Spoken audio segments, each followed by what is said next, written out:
Nii, teeme siis Apex Race'i raja tutvustuse. Rada algab Interlakenis, kus on siis umbes 6-tunnine 4 ringist koosnev proloog, mis sisaldab ka raftingut kusagil. Siis edasi joostes stardist KP1, KP2, KP2-id,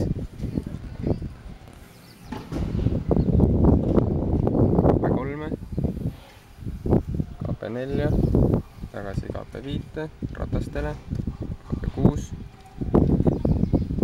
kohustuslik tee, keelatud tee, siit kusagilt KP7-sse, siis edasi keelatud tee, kõrvalt tuleb leida võimalus minna KP8-sse, siis on trekk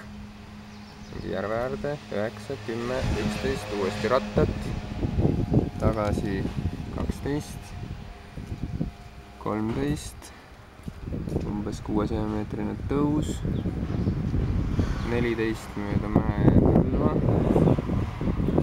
öösel käib see kõik ratas, 15 kusagilt siit, 16, 17,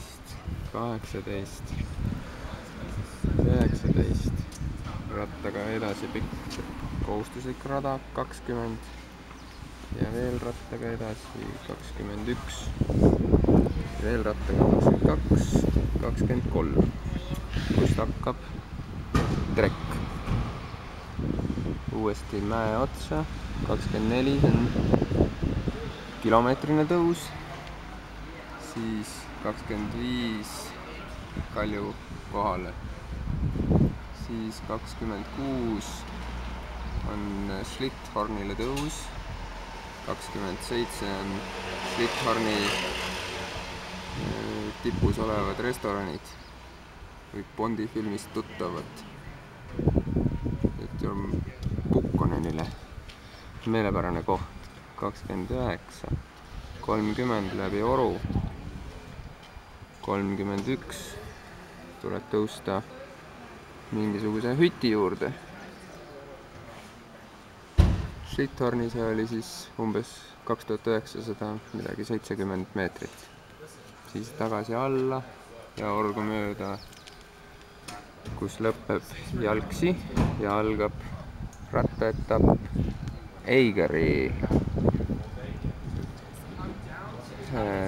Jalamil ja see on siis pikk 34, 35, siit läbi Grindelwaldi 36, siis edasi siin asub Eiger, siis ja lõpuks 37, 38, 30 ja nii 38 on rattad maha ja Jalksi 39, siis jällegi põhiteed ei tohi kasutada, tuleb leida võimalus ja minna 40-sse, kus on kanjoning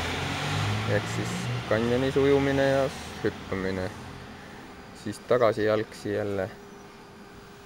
41-sse ja kust siis hakkab edasi Jalksi, mis on ilmselt üks kõige selliseid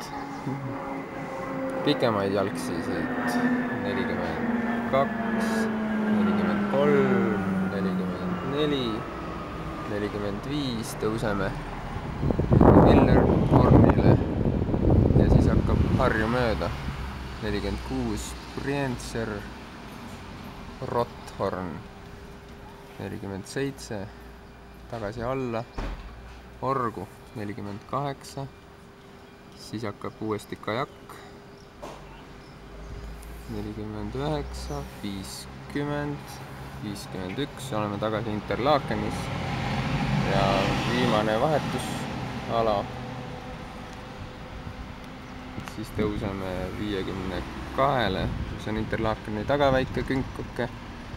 ja majake, mis öösel tundus valgustatuna nagu rippus taevas. Kevadel ma trennis käisin siin mäe taga, nii et see on tuttav koht. ja siis mäeharja mööda 53,